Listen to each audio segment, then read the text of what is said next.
RZTR11, o Fundo de Arrendamento de Propriedades Agrícolas da Risa Asset. Vamos ler o relatório de maio de 2025, publicado agora, no dia 23 de junho de 2025. Continuar o acompanhamento do fundo aqui no canal. Este será o tema do nosso vídeo de hoje. Está aí o fundo que iniciou as atividades em 2020, tem aí um patrimônio total de 1.815 milhões, cota patrimonial a R$ 96,29, a última distribuição R$ 1,05, tem uma liquidez diária na B3 de R$ 2.989.000, um P sobre VP de 0,98, ele que tem em sua carteira 22 ativos, uma avaliação de mercado dos imóveis mais um caixa de 3.829 milhões, um foco nas estratégias de arrendamento, compra e venda de propriedades agrícolas em 3 diferentes estratégias: Sale Leaseback, Buy to Lease e Land Equity. Na data que eu gravo aqui com vocês, pessoal, o RZTR11 cota na B3 a R$ 92,91,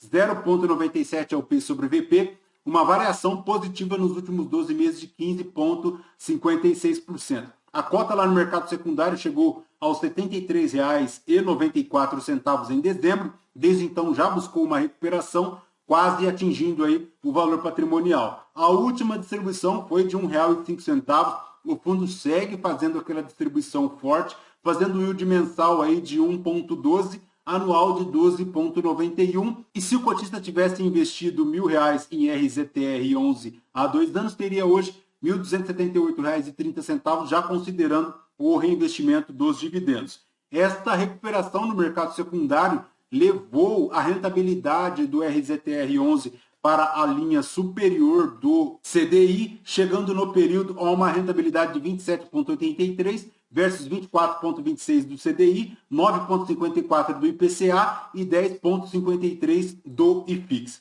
Voltando aqui para o relatório, pessoal, a gestão comenta que no mês de maio, no panorama geral aqui de acompanhamento da safra do RZTR11, as fazendas localizadas lá no Médio Norte do Mato Grosso tiveram a colheita de safrinha de milho já em um estágio avançado e devem ganhar aí um ritmo ao longo de junho. Já para as fazendas aqui de Guarapuava, no Paraná, elas se beneficiaram aí das chuvas, favorecendo aí as lavouras de grãos em estágios mais avançados. Já as propriedades no sul de Goiás, em áreas próximas a Rio Verde, tiveram aí umas contribuições positivas das precipitações para o desenvolvimento das lavouras de milhos mais tardias. No sul do Piauí, a maior parte das áreas aí se encontram em fase de maturação, com bom desempenho vegetativo para a segunda safra. Já as fazendas aqui do Maranhão tiveram aí um andamento de colheita em bons níveis de produtividade. Já em relação ao algodão, a colheita foi iniciada em maio e as áreas do Mato Grosso seguem em desenvolvimento, com exceção de alguns talhões aí de solo arenoso que apresentaram aí sinais de estresse hídrico. Em relação às commodities aqui do fundo, para as safras aqui de soja, a colheita brasileira de soja alcançou 97,7% de área e a Conab manteve a estimativa de um recorde aí 167 milhões de toneladas a partir da safra 24-25. A China segue lá comprando a soja brasileira e o indicador CPEA Paranaguá fechou maio a R$ 134,56 a saca. Já para o milho, após a recuperação de 4,6% em abril, os preços em Chicago recuaram 5,5% na primeira quinzena e no Brasil os preços também seguiram a queda. Já há um destaque para a gripe aviária, que pode impactar aqui o milho, isso porque provavelmente haverá aí um recuo da demanda por ração, agravando a pressão dos preços no mercado interno. Já em relação aqui ao algodão, após 5 meses de queda, o algodão apresentou uma leve recuperação de 0,6% em Nova York, seguida de uma nova valorização de 2% em maio. O cenário global segue pressionado aí por fundamentos baixistas e o cenário global também projeta uma redução de 2,7% na produção e leve alta no consumo, mantendo os estoques elevados e o mercado relativamente equilibrado. Em relação ao RZTR11 para maio, ele fez um total aqui de receitas de R$ 22.698.000, tem aqui uma despesa de R$ 1.787.000, chegando a um resultado de R$ 1,10 por cota, dos quais ele distribuiu R$ 1,11, chegando aí a um resultado acumulado de R$ 2,55 por cota. Em relação à rentabilidade do RZTR11 frente ao CDI, no período ele deu 172,53, enquanto o CDI bruto deu aqui 155,93 e o CDI líquido deu 147,54.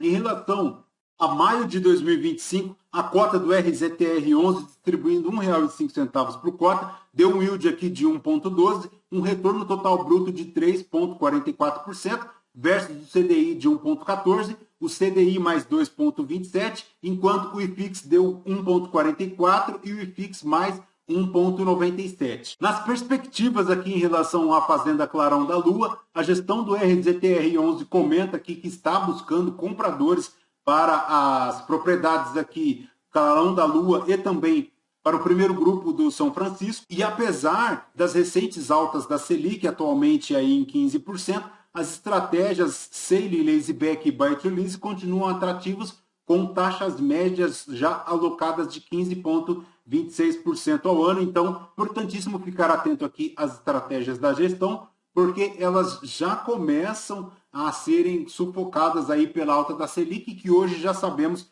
que está em 15% ao ano. Em relação ao guidance, a gestão continua aqui naquela projeção de R$ 1,00 na banda inferior e R$ 1,10 na banda superior, tanto para junho quanto para julho de 2025. Em relação às estratégias das teses de investimento aqui do RZTR11 para maio, ele segue aqui com 4% em caixa, tem aqui 27% na estratégia Buy to Lease, 50% na estratégia Sale Leaseback, 18% aqui na Land Equity, formando um total aí de 3,8 bi, já considerando o caixa como vimos no início do vídeo. Em relação às estratégias lá no Sale Leaseback, é aquilo, a gestão ela compra aqui do produtor a terra e depois tem aqui um contrato de arrendamento com opção de recompra. Na estratégia Buy to Lease, há aqui uma compra da terra de terceiro por parte do RZTR11, ele vende esta terra aqui com um retorno através de um contrato de arrendamento para o produtor adquirente da terra, e na estratégia Land Equity, ela tem aqui a compra da terra e aí na sequência ela já realiza a venda, efetivando os lucros aqui para o fundo. Por fim, são diversas propriedades aqui do RZTR11, ao todo 22 imóveis na carteira, e a maior exposição aqui do RZTR11 está para uma fazenda em Sorriso, no Mato Grosso. Ela chega aí no valor total de aquisição de 372 milhões, tem aí um total de 8.235 hectares de área total remanescente, 5.000 aqui hectares de área de plantio, nas culturas de soja, de milho e de algodão, na estratégia Buy to Lease.